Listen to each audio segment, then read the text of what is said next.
Hello, I'm Citrus, and you're looking at the LEGO Technic 8448 Super Street Sensation. This is my absolute favorite LEGO kit, and it was sold until about the end of 2000, being available for retail for just over a year. And the reason why we're taking a look at this today is because I've been sent this by the ATLI company. They're based in Shenzhen, and they make these time-lapse cameras. This is the ATLI Eon, and this is the white one that I chose. It comes in black as well, and since they sent me this camera for free, well, I guess this is technically a sponsored video, but just to let you know, I haven't been paid for any of my opinions from here on. It's just that they've provided this review unit for me. So before we dive into this, let me talk about the camera real quick. Alright, so the camera comes with everything that you see here, and basically that's it. You get a power adapter, which I won't show because it's just a USB-C lead and charger, which you plug in there. And have another flap here as well, and I believe that's for audio. The little silicone case can come off, and inside the box it's separate, but once you put it on, it basically doesn't come off anymore. You also get this hood, which can be pulled back like that if you don't want to use it, or you can extend it like this, and it comes off very simply from the camera just like that. There's a line molded on, you can see there, that's supposed to match up with this green arrow, and when you press it back on, it forms a pretty, well, it's not exactly watertight, but it does go over the white part of the silicone case, so it'll keep some moisture out, I would hope. And there is only manual focusing on this camera, so there is a click when the lens is in this position, and there's another click when you rotate it out, and then once you go to the either extreme of the furthest or the nearest, the lens stops. So it's not like you just keep twisting it forever. And the detent in the middle is basically like the default focus, if you will. You also get this little mini tripod, has a ball joint right here. Just like that. And you can secure it pretty well. The camera is very light, so the ball joint is probably not going to get worn out anytime soon. And then the bottom, it's just a standard quarter 20 mount, like that. There's a little extension that comes with it if you use the case, and if you don't use the case, you can twist off the extension and then just attach it directly to the tripod if you like. So this little tripod is, I mean, it's a good gesture, but given how light the tripod itself is, it's not like super stable or anything. And you pretty much basically just use it to get the camera into an angle that you like once you already have a place that you want to shoot from. If you need like a larger tripod or some kind of mount in order to attach it to something or whatever, obviously this little thing is kind of useless. So it's got very limited applications if you ask me. Why am I going to time-lapse a LEGO kit? Well, I've never really had an experience with time-lapse in general, but through using this thing, I learned a couple of things. First of all, the whole process of filming a time-lapse is very expensive. And what I mean by that is the footage that you record isn't instantaneously reviewable. It's not like when I'm just filming in real time, I can just pause my recording, go back to what I just recorded, go through it, and if it's bad, I can just throw it away. Because you're doing a time-lapse, obviously, whatever you're filming is going to take a lot more time to record than it will take for you to review.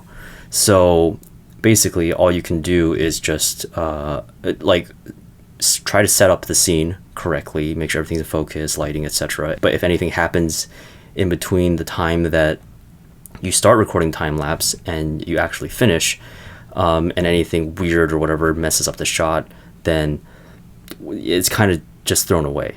Any unusable time-lapse footage that you record is very expensive in that way, in that you're basically throwing away a lot of time. And the other thing is like what kinds of subjects are good for time lapse. In my very limited experience, just watching stuff, I've really only seen time lapses done for like scenery and like very large subjects. It's a technique that's best suited to relatively static objects and scenes.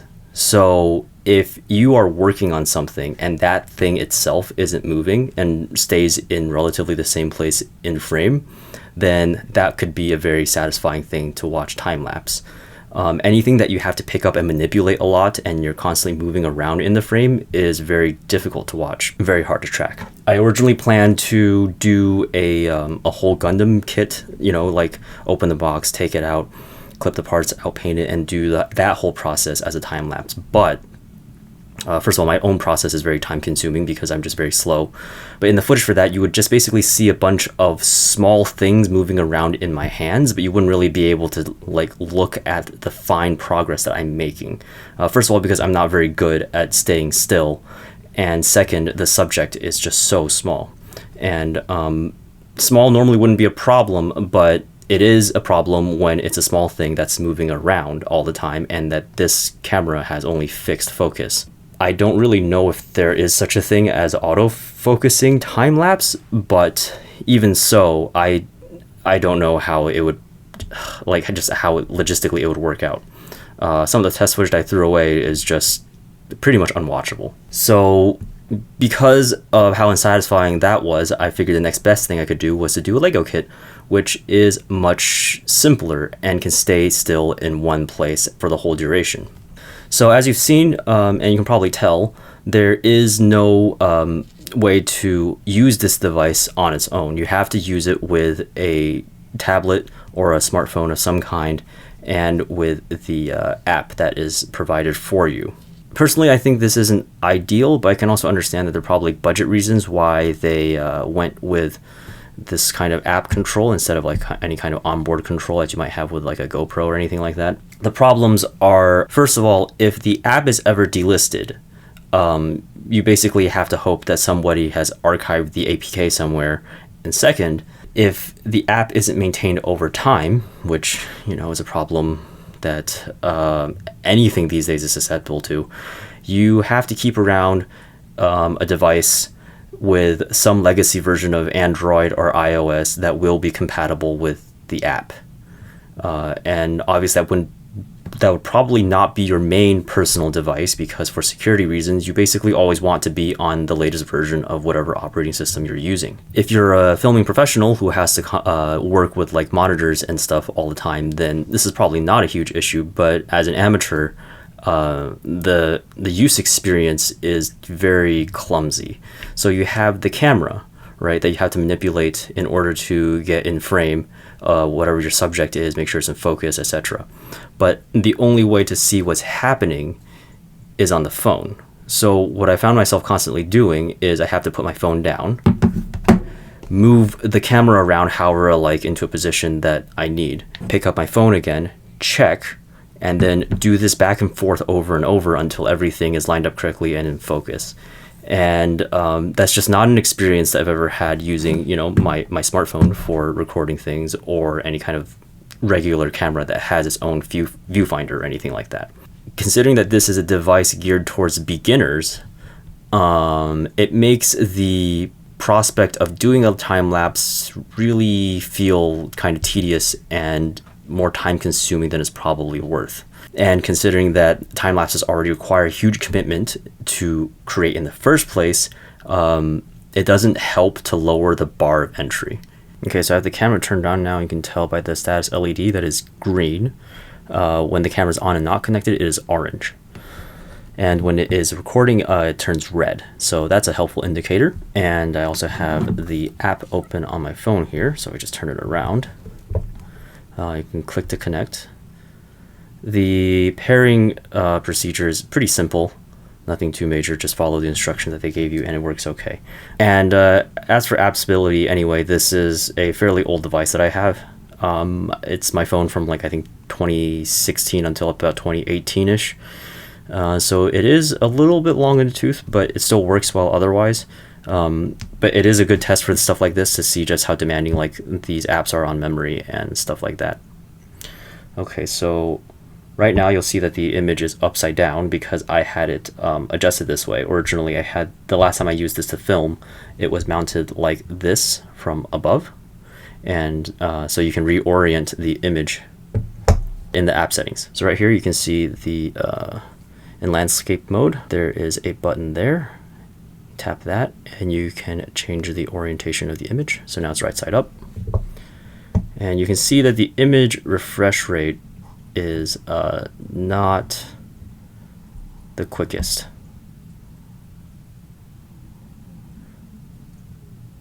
You can see there's a little bit of chugging right there.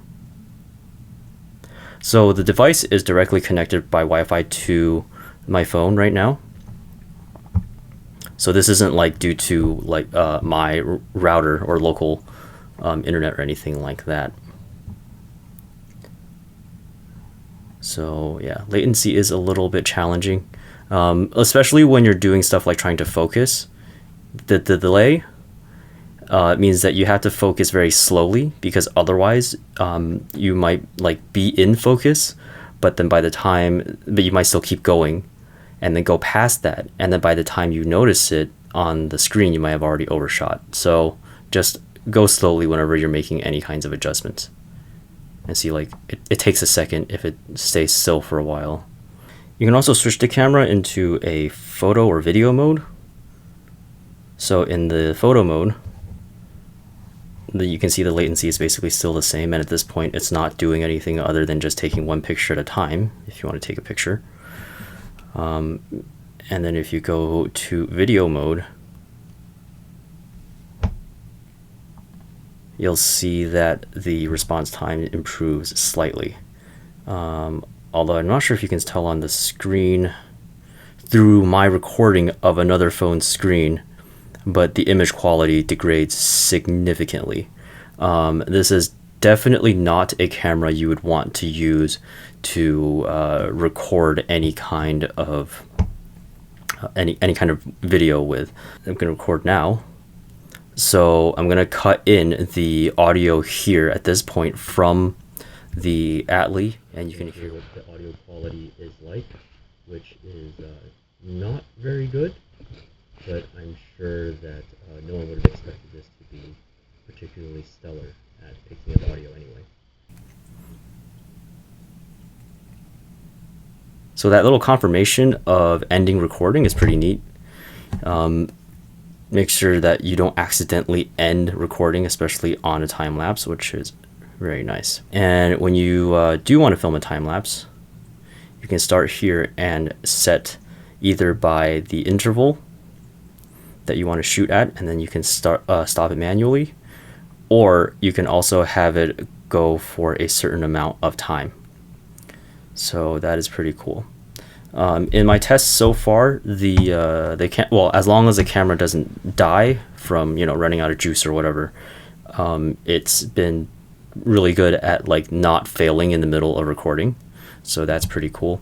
And when you stop and start a time lapse, it will recall the settings from the last time you started recording, so that you don't have to go back and set them all up again. Now inside of the settings, you can also do your usual things like watermarks, timestamps, and so on, power saving, memory, and the device comes with a 16 gigabyte SD card, micro SD card, which is pretty cool. So we go down to time-lapse settings. You can change whether the output is a video file. That's a little strange glitch that didn't come up before. So you can either do it as a video or a video and photo sequence. You can also schedule when and to start and stop a time lapse. So for example, if you wanted to film a scene only at a specific time of day across multiple days, you can do this. And if I go back to the camera itself and then change this back into video mode, can see here what the video settings are. So split is how long the video files are allowed to be. Mute is whether or not you want to record audio, and then there's also a frame rate control here. which is pretty important if you wanted to film any kind of night scenes to prevent banding with LED lights. So yeah, that's the device. Just takes a little bit of getting used to all of the foibles of using the app on a phone and having a control interface that is completely separate to the physical interface you're trying to control. But if you do get into it, it's a pretty approachable product, I would say, altogether. I don't think it's too bad of a price, considering that basically with everything inside the box, you are pretty much completely ready to go.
Okay, so on to the other main subject of this video, which is the Lego kit.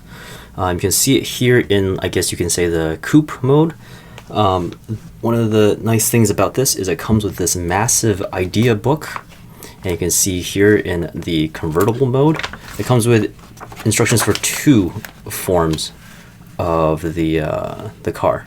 Basically, the coupe mode with the gull-wing doors, and the convertible mode, which has a top that rolls back. There you go. You see a concept, what they call a concept car, a racer, a hot rod, and a buggy that are just, various different forms of body shapes that you can put on top of the car. The concept car has kind of like a flip open canopy cockpit thing.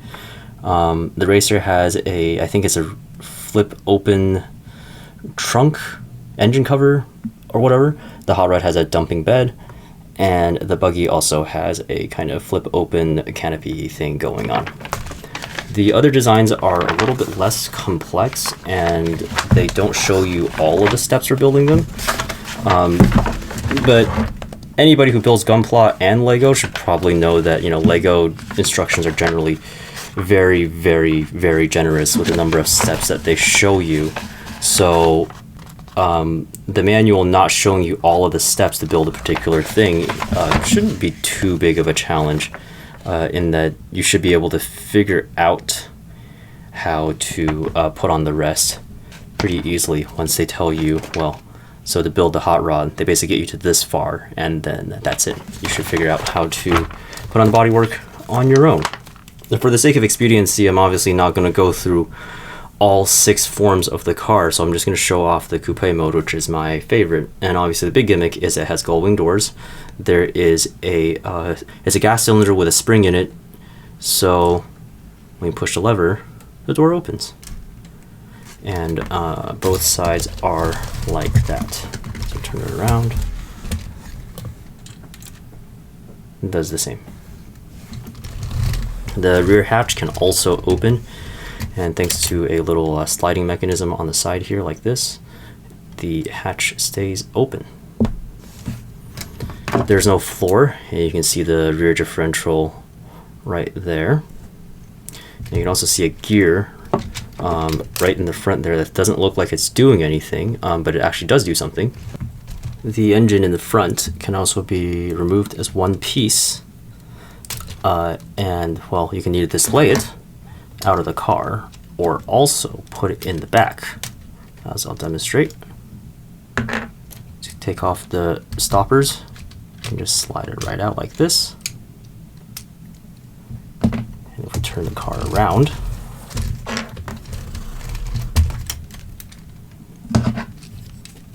these 2 white axles go into the blue beam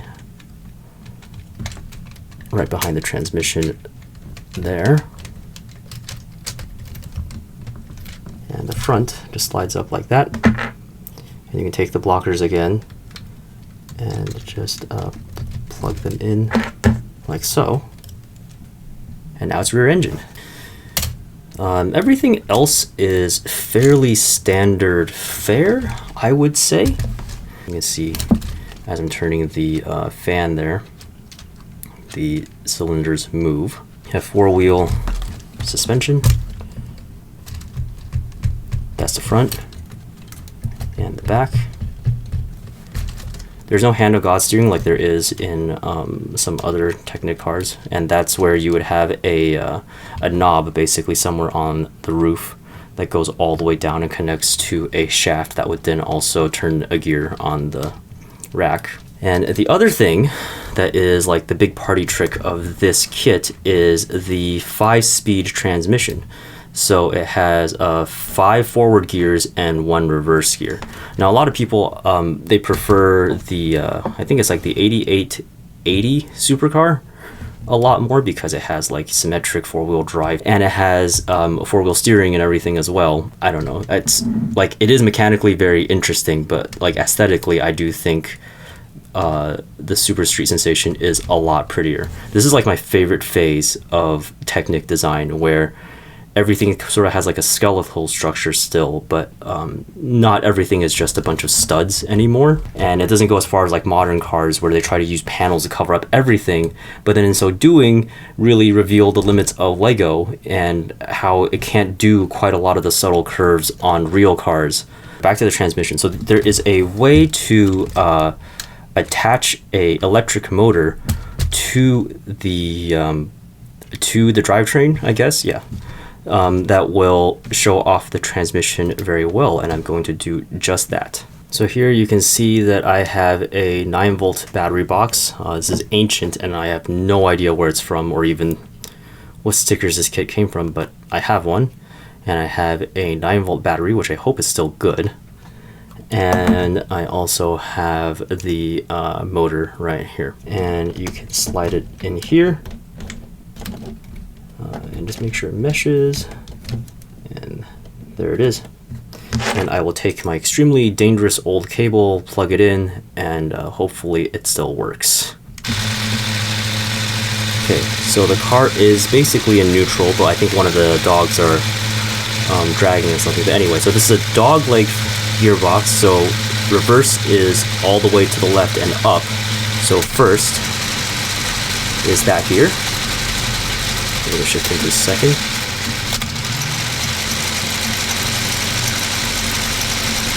Third.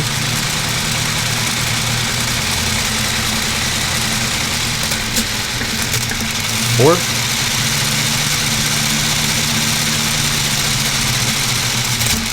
And then 5th.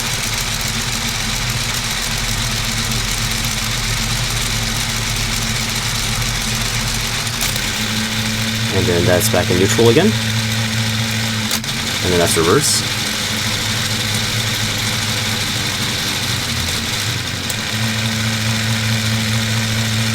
As far as old LEGO kits go, I don't think this one is too rare or expensive yet. You can still find them in fairly good condition for like around $250-ish. Definitely less than 300, especially if you don't mind not having a box or anything like that.